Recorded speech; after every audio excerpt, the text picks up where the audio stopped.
Hey, everybody. Welcome to Communicator Connection.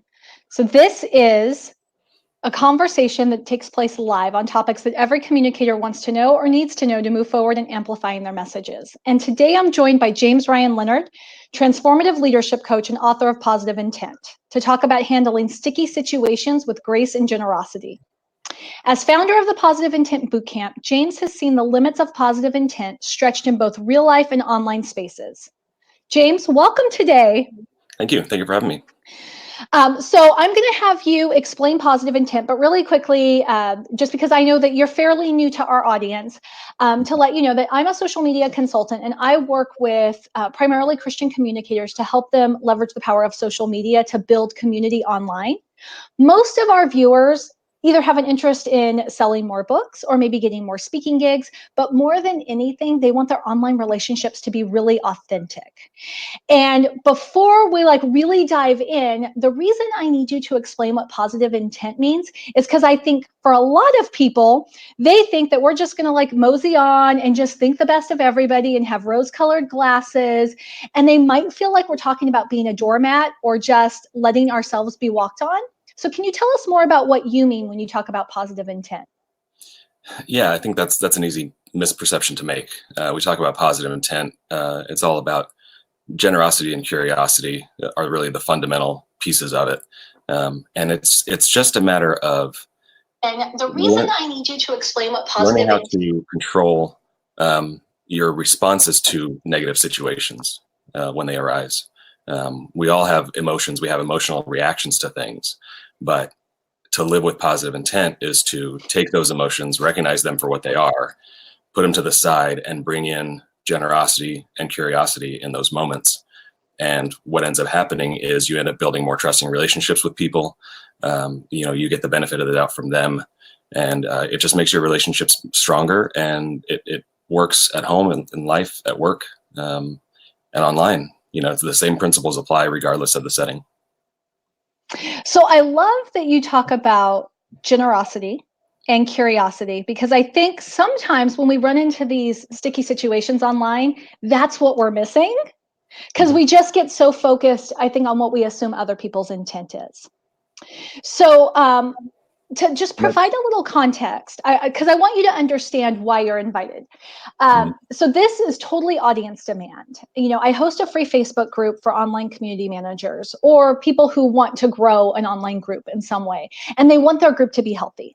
And so every month we focus on a theme, and most recently we've been talking about community culture. Now, to me, you can't talk culture without talking about worst case scenarios, right? Because that is all sort of part of those unwritten rules of engagement. And so as we've explored various worst case scenarios, I found myself referencing your work a lot, but really just from the perspective of somebody who's participated in your boot camp, as somebody who's read your book. And so when people kept pushing me on this idea of positive intent, I was like, oh, I'm a little out of my element.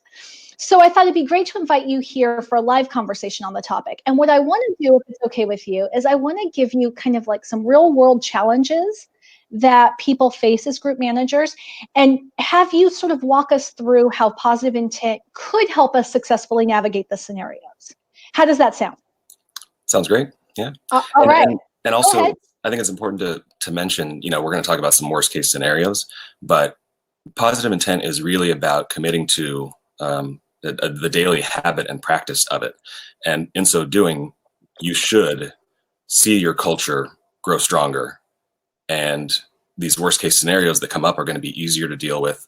Your community will be able to deal with some of them because you've already established that foundation of positive intent. So I think it's important to kind of build into the culture and make it explicit, explicitly make it part of your culture and your community, that this is how things are. Okay, so I love that, because I'm all about explicit community guidelines, because I feel like people need to know the rules before they feel comfortable knowing how to approach it.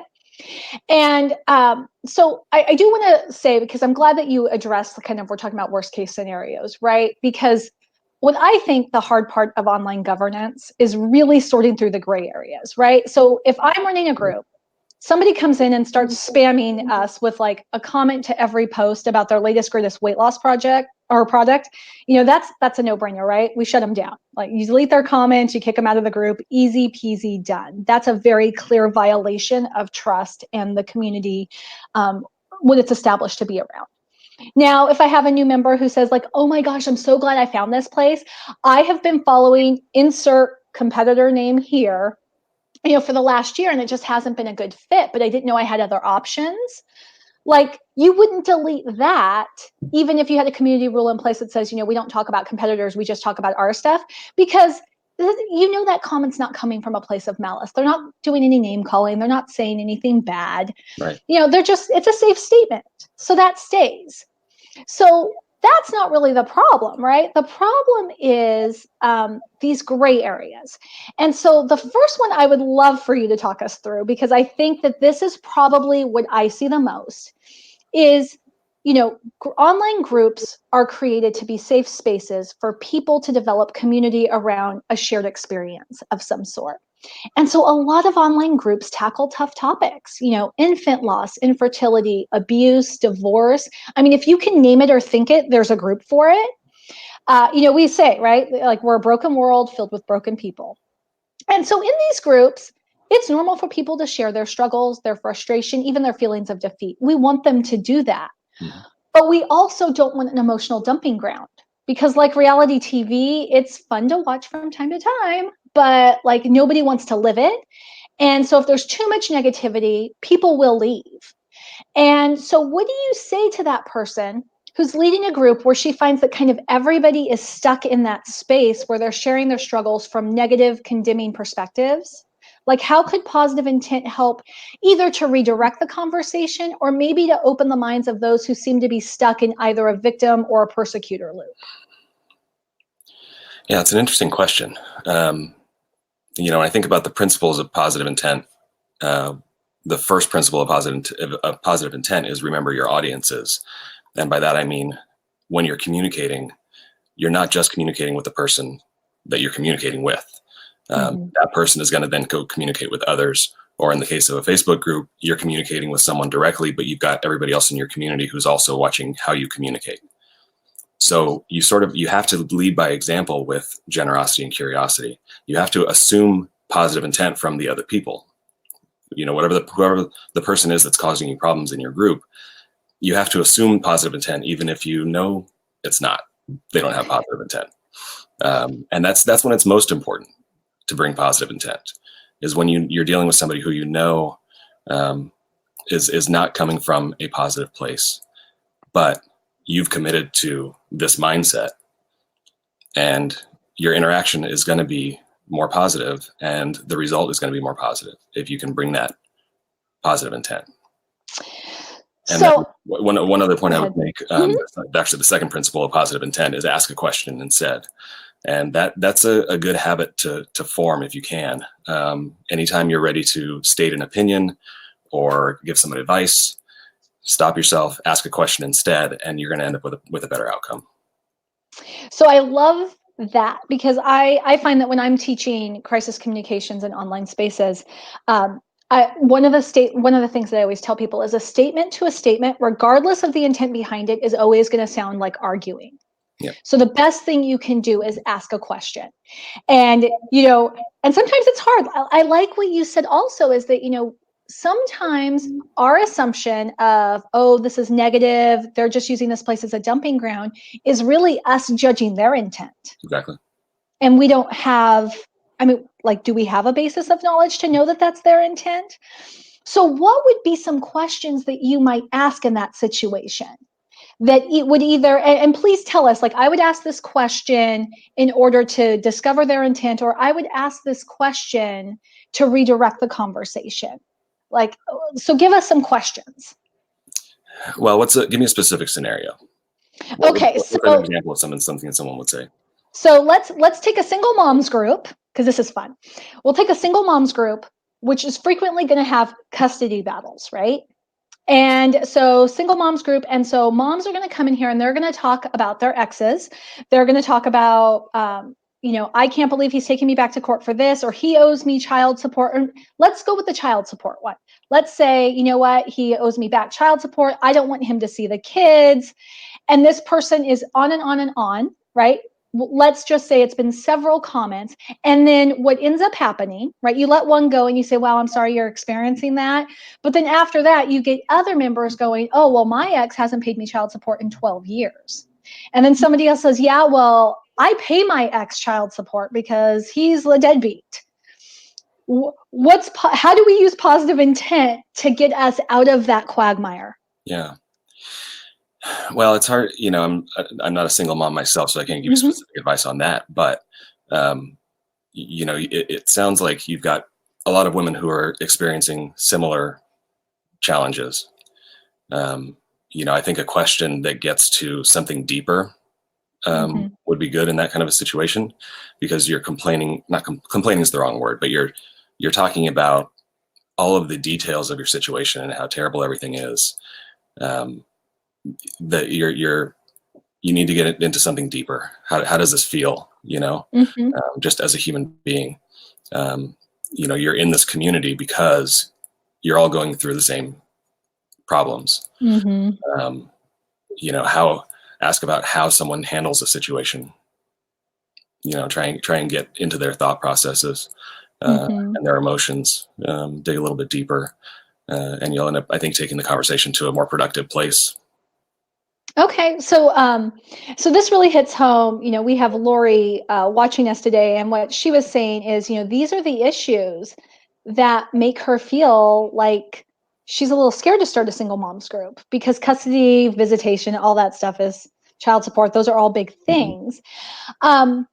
I feel like what I just heard you say, though, when you're talking about like getting to a deeper issue, you also said, kind of referencing how other people handle it, is it's an opportunity, it seems, to kind of go in there as a group leader and say, you know what, like Lori Young has been there and done that. And you know what, I would love for Lori to jump in and share sort of how she has been able to handle the fact that though her ex hasn't paid child support in a dozen years, her children still have a right to see their father, or whatever that could be, right? Because you are right; it's very specific, and without having experience in that, it's hard to come up with those exact questions.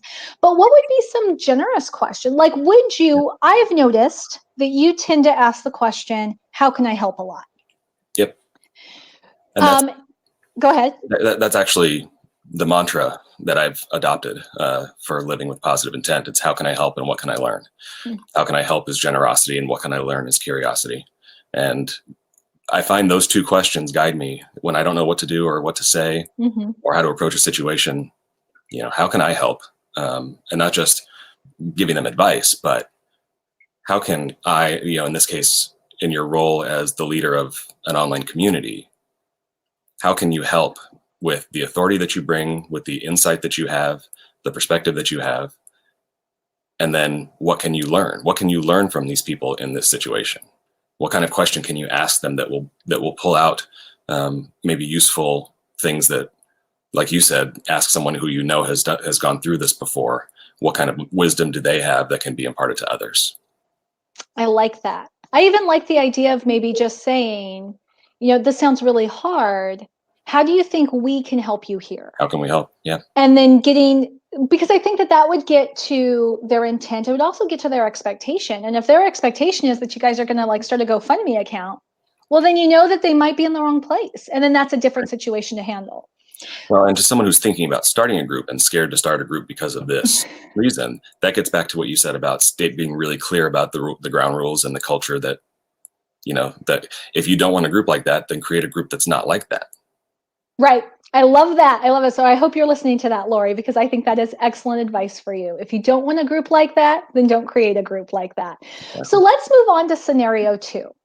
So let's call this my way or the highway. And so what I mean by this is, I don't care if your group has 25 people or 25,000 people, you're going to have some know-it-alls. And know-it-alls, I think, take different they wear different costumes. They might be the person who's all like letter of the law and like absolutely no spirit. So they're going to come in and they're going to like start spouting the 10 commandments to you. They're going to be like spouting the fine print of the group rules, like, oh, you can't post that here because of rule number 52 states. And, you know, and the thing is it feels punitive, right? Like my husband calls these the Lucy's of the world from Charlie Brown. You know, they're know-it-alls, they're tattletales. They always have to assert their expertise and make sure everybody knows that there is a right way and a wrong way, and that they know exactly that they're wrong. And so it feels sometimes like you're walking like eggshells around these people because you know they're going to correct you at every turn. What do we do about them in a group scenario? Well, the first thing is to recognize what emotions these people are bringing up in you. You're going to react.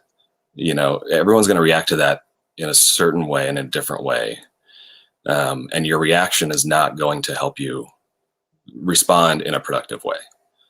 Your emotional reaction is not going to help. So the first thing is to, I think, recognize that. What is the emotion that you're feeling? What are you afraid of? What are you afraid of them doing? You know, can you talk more about fear? Like, finish your thought, but I want to hear more about this. I want to hear more about why the emotion that comes up in you is meaningful, and I want to hear more about fear. Well, yeah, fear, you know, for someone who's leading an online community, you can't control everybody. You can't control the way everybody acts, and you can't just banish anybody who does something you don't like. Especially if it's not even outside of the rules. Right. So I'm laughing because control, like that is the hardest thing about online community management, is accepting that you can't control other people. So please, again, finish your thought. I'm just like, I just need to restate that for everybody who's watching, because nobody wants to say they have control issues. Let's be perfectly honest about that. But I think we do. And I think a lot of these situations make us feel uncomfortable because we fear losing control. Yeah. Well, and that's, you know, I don't lead an online community like the way you do, but control issues like that are everywhere in our lives. You know, for me, it comes up most often at work. I spend most of my time at work, so that makes sense. Right. But, you know, when I think about my immediate reaction, you know, I manage a team of 7. If they're coming to me with issues or challenges, you know, by email, my reaction is to help. You know, I want to help. I want to respond. I want to give them an answer, give them some advice. But that doesn't always help. It doesn't help them grow. And sometimes the answer is to not respond at all. I think if you're leading an online community, if you have a strong community, let them be a strong community and police themselves. You don't have to be the one jumping in to solve all of the problems and to fix everything. Right. Again, I'm laughing because we've got Sherry Gregory watching us right now. And, you know, I mean, I don't know if you can see that on your side, right? But you can't control other people. What? If that's the one takeaway you get from today, that's a good one. And don't try to, you know, be generous and be curious. Okay. So I'm going to just take a quick break from the scenarios, and I need more from you here. How do I stop trying? If that's my issue, if I discover like, oh my gosh, I am just trying to control all these people, how do I stop doing that? It's a habit. Okay. And any habit can be changed. I don't think everybody realizes this. There's a lot of good books out there about this. You recognize the emotional response that you have, and you recognize what behavior that tends to cause. You have a reaction to somebody posting something, and your first response is to jump in and correct them or what have you. Recognize that. Recognize the trigger. What's triggering it? And then whenever that trigger happens and you feel that emotion, you have to replace the behavior, your default behavior, with something else. And it can be as simple as not responding for 5 minutes. You know, if you feel that urge, just train yourself to slow down. And lighten up. That's one of my other mantras: slow down and lighten up. Wow. Okay. So our time is going. Mantras are handy. Mantras are handy. I like that. I feel like you just gave us like so much coaching in the last 5 minutes that it's we don't have enough time to unpack that. But for people catching us on replay, I really hope that they pay attention to that and kind of go back over the last 5 minutes. The third scenario I want to talk about, and this is a really good segue, is personalities. Because I think some of what you're mentioning are kind of personality issues. So the other thing that I find happens, and let's talk again about control, is that as your group grows, it's bound to attract people that you don't particularly like, people who you would not hang out with in real life, but they're in your community. Maybe they're in your target audience, and it's your job to really shepherd your community. So, what do you say to the group leader who struggles to love the group member who rubs them the wrong way at maybe almost every turn? Who struggles to love the group member? I love that. So that's one of my like strong stances. Like, you have got to love your people. And if you don't love your people, I'm not particularly interested in working with you. Yeah. Because I think that, especially online community management, it's a big time investment and it's an emotional investment. And if you can't love the people you're trying to serve, you've really got to find something else to do. Well, this gets to one more mantra that I've adopted recently, which is be the sun. And what I mean by that is it came from a passage that I read in Marcus Aurelius's Meditations, where he talks about sunlight and how we imagine sunlight pouring down on us as though it's something that could be poured out. When in reality, the sun is extending its light through beams, which are fixed and rigid and unwavering. And that light is permanent, really. And in my mind, that love needs to be, you need to be the sun, and your rays of light is that love. And it doesn't matter who you're interacting with. It doesn't matter where you are. It doesn't matter what the person is doing to you. You're going to be the sun, and your light is going to be shining constantly. It never goes away. And just adopting that mindset can change how you approach an interaction. It changes how you approach people who you might not like. It's that constancy of generosity and curiosity. It's ingrained in you to the point where it just becomes natural, and it's just your default way of being in the world. So it's not even about how do you manage a single relationship. It's just, be the sun wherever you go. So what I think I just heard, and I want you to correct me if that's not accurate, and it kind of goes back to what you've already said, is the key is really to be who you are all the time. And to not let these scenarios or these people, depending on the context, alter who you are, because that's really where the problem is, right? Is when they spark an emotion that you don't like feeling, when you let them bring out a side of you that you would rather like stuff down. Yes. That's So being the sun is really about making sure that you don't allow other people or comments that they might say to change the integrity of who you are as a person. Right. They can't. If you're the sun, there's nothing negativity can come at you, but it's going to be incinerated. It has no chance. And your sun, your light is going to shine on anybody who wants it. And not everybody's going to want it. They can stay in the shadows. But the people who want your light are going to get it. And it's going to be, you're not striking them with it. You're not trying to convince them of anything. You're just the light. Wow. Okay. So there is so much here from our viewers. Just so many.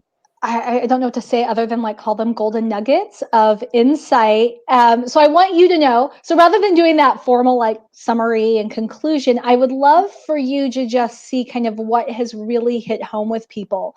So we've got Sherry, right? Remembering your audiences was big for her. Also leading by example with generosity and curiosity. That was one mentioned by several people. This idea that anytime I'm ready to state an opinion or give advice, stop and ask a question instead. It's huge. Like that one right there. Like I think everybody just needs to write that down, put it on a sticky note, and put that by wherever they live to manage their group. And by the way, your life gets easier when you do that too. You stop trying to solve everybody's problems. You just sit back. A lot of times the problems get solved on their own. Okay, so you have to tell me more about that. How do the problems get solved on their own without it seeming like you're ignoring them? Sometimes they get solved on their own. Okay. Again, I go back to my work experience. We get hundreds of emails a day, and sometimes you just got to let some of them go. Especially when I think about people on my team, if I don't jump in and solve their problem right away, they're not just going to sit around waiting for me to do it. They're going to go figure something out. They're going to ask somebody else, or they're going to figure out some way to get it done. And now, not only did I not have to do it, but they have actually figured it out themselves. They probably came up with a better solution than I would have given them. And so now they're empowered and they're growing. So it's kind of a virtuous cycle that, my life becomes easier, and I can focus on all of these other things I need to worry about. And they're becoming more empowered and successful themselves. Okay, I like that. So how can I help? What can I learn? Like I'm seeing a lot of that being repeated here. Also, I don't need to fix the hard stuff, just understand the hard stuff. I like I that. think that's really big. Um, yeah, and so I'm just like I'm looking through and hear like what you said about your own emotional reaction. People seem to love the be generous and be curious. And then control. I'm just not even going to list all the comments on control because apparently maybe I have some control issues because maybe I attract some people with control issues. I think that's totally normal. So as we wrap up today, what I would love to do is I would love to, and people really like the whole, like not everybody's wanting their light. I think that gives us permission not to save people. So what I know, James, that you, I want people to be able to reach you, but I also know that you have a special offer for our viewers. And so I'd like to have you talk about that. Yeah. Yeah. No. So anybody, watching this who really wants to kind of dive in a little bit more deeply on this, maybe talk about how it, kind of apply in their lives, in their communities, at work, it really is a mindset that guides you through every aspect of your life. And I would be happy to talk with anybody who wants to learn more about this or to talk about their own situation. So the offer is just a free 30-minute one-on-one session for anybody who wants it. And you can go to my website there, jamesryanleonard.com, click on Let's Talk. There's a little form there that you can fill out, and I'll be happy to talk with you. Awesome. So you know what? I bet it would probably be easier for you if they would just write that they saw you on Communicator Connection. Yep. You would know where they came from, and then that would remind them of and remind you of what the offer is, because that's always helpful, right? Sometimes we forget things. Yeah. And Tell me so Tanya sent you.